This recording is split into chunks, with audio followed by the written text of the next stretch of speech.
మనము క్షేమంగా ఉండాలంటే, అంటే రక్షింపబడాలంటే 3 ముఖ్యమైన విషయాలు ఉన్నాయి. అవి గుర్తుంచుకోవాలి. ఆ 3 ఏంటంటే, ఒకటి, మనము మంచి పనులు చేస్తుండాలి. ఈ మంచి పనులు కూడా మనను రక్షిస్తాయి. ఆ తర్వాత శరీరాన్ని ఆరోగ్యకరంగా ఉంచుకోవాలి.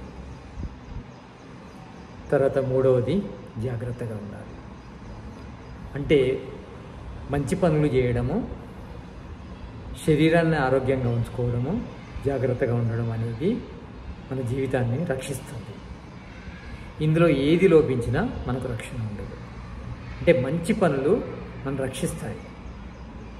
అయినప్పటికీ శరీరాన్ని ఆరోగ్యంగా ఉంచుకోవాలి.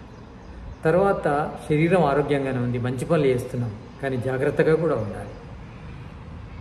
అంటే మనము జాగ్రత్తగా ఉండడం ద్వారా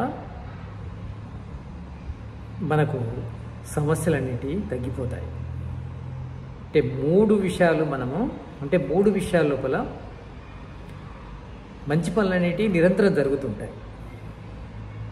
అది నిరంతరం జరిగే ప్రక్రియ మంచి పనులు చేయడం అనేది. ఆ తర్వాత శరీరాన్ని రక్షించుకునే క్రియ కూడా జరుగుతుండాలి. ఆ తర్వాత అనుక్షణము జాగ్రత్తగా ఉండాలి. అంటే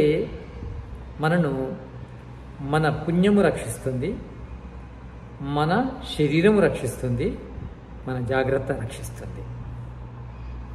కానీ 3 దేన్ని కూడా శ్రద్ధ చేయదు. మంచి పనులు చేయడం ద్వారా పుణ్య సంస్కారాలు పెరుగుతాయి. ఆ పుణ్య సంస్కారాలు మనకు రక్షణ ఇస్తాయి. ఇక పుణ్యం చేస్తున్నాం కదా అని శరీరాన్ని అశ్రద్ధ చేయకూడదు. శరీరాన్ని కూడా బాగా మనం కాపాడుకోవాలి, ఆరోగ్యకరంగా ఉంచుకోవాలి, శరీరాన్ని దృఢంగా ఉంచుకోవాలి. ఇది కూడా ముఖ్యమైన బాధ్యత. పుణ్యం చేయడం ఎంత ముఖ్యమో శరీరాన్ని రక్షించుకోవడం కూడా, శరీరాన్ని ఆరోగ్యంగా ఉంచుకోవడం కూడా అంతే ముఖ్యం. ఇవి 2 నిరంతరం చేస్తున్నాము కదా అని అజాగ్రత్తగా ఉండకూడదు. జాగ్రత్తగా ఉండాలి. ప్రతి విషయంలో జాగ్రత్తగా ఉండాలి. ఎవరైతే ఈ 3 పాటిస్తారో వాళ్ళు రక్షింపబడతారంటే ఎక్కువ కాలం జీవించగలరు. అంతేకాదు, ఇవి పాటించే వాళ్ళకి జ్ఞానం కూడా బాగా లభిస్తుంది, ఆనందం కూడా బాగా లభిస్తుంది.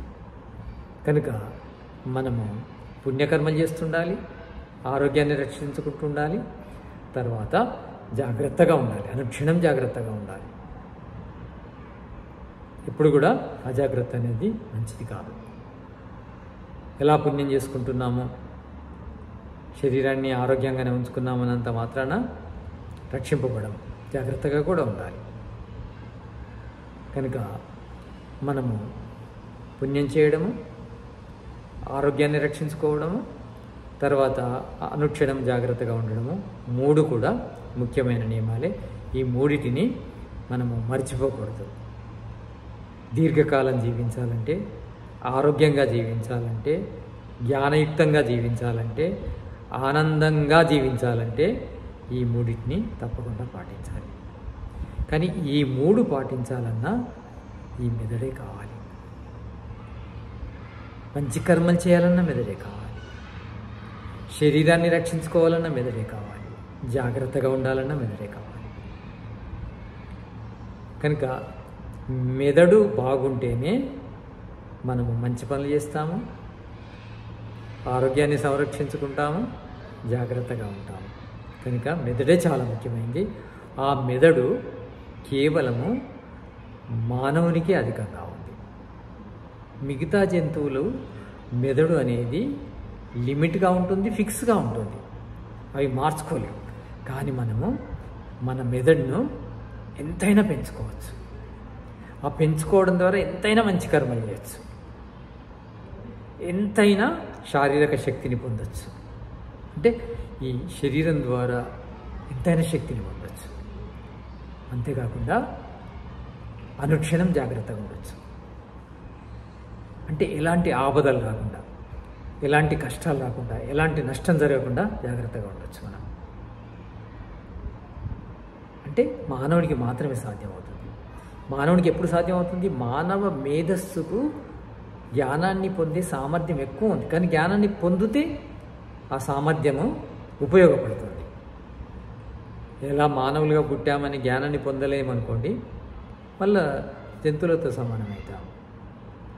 కనుక మనకు మెదడు పెద్దగా ఉంది కనుక జ్ఞానాన్ని ఎక్కువ పెంచుకోవాలి. జ్ఞానాన్ని ఎక్కువ పెంచుకోవడం ద్వారా మనము ఎక్కువ మంచి పనులు చేయగలము. తర్వాత ఎక్కువ శరీరాన్ని కాపాడుకోగలము, ఎక్కువ జాగ్రత్తగా ఉండగలము. దీనివల్ల ఏమవుతుంది? ఎక్కువ మనం ఆనందంగా ఉండగలము.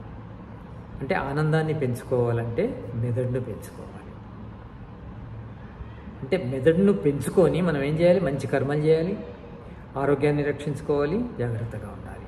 అప్పుడే జీవితము ఉన్నంతకాలం ఆనందంగా ఉంటుంది, ఎక్కువ కాలము జీవించగలము, ఆ తర్వాత కూడా ముక్తిని పొందగలము.